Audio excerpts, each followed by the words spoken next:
Electric ఇది solar పవర్కి సంబంధించి ఒక సంస్థ ఒక ఒప్పందం చేసుకున్నారు.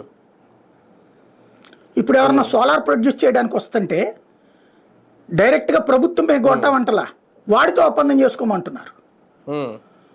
వాడితో మేము ఎందుకు ఒప్పందం చేసుకోవాలని వదిలేసిపోతున్నారు పెట్టడానికి వచ్చేవాళ్ళు.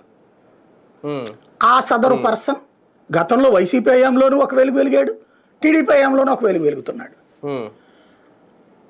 అతన్ని అప్పట్లో ఆరోపించిన వాళ్ళు ఇప్పుడు ప్రోత్సహిస్తున్న అధికారులు ఉన్నారు అక్కడ ఎలక్ట్రిసిటీ డిపార్ట్మెంట్లో. ఇట్లాంటి బోలెడు తతంగం. ఇది నెంబర్ 1. నెంబర్ 2 వచ్చేటప్పటికి సబ్సిడీలు ఇస్తారు. ఆక్వా వాళ్ళకి సబ్సిడీ, రైతులకి సబ్సిడీ, ఇట్లాంటి రకరకాల వాళ్ళకి ఇస్తారు కదా. సబ్సిడీ ఇచ్చినప్పుడు మిగతా వాళ్ళకి వచ్చేదానికంటే వాళ్ళకి తక్కువకి ఇస్తున్నప్పుడు ఆ డబ్బులు ఎవరు పెట్టుకోవాలి? ప్రభుత్వం పెట్టుకోవాలి. వాళ్ళు పెట్టుకుంటున్నారా? లేదు.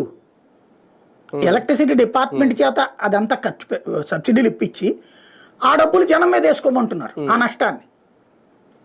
దాంతో దానికి అనుగుణంగా టారిఫ్ వేస్తాడు, ఓకే చేస్తారు, మనం కడుతున్నాం. మీరు ఇంకేం అక్కర్లేదండి.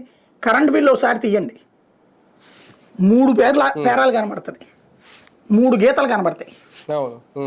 పైన మీది గత నెలలో ఎంత కరెంటు,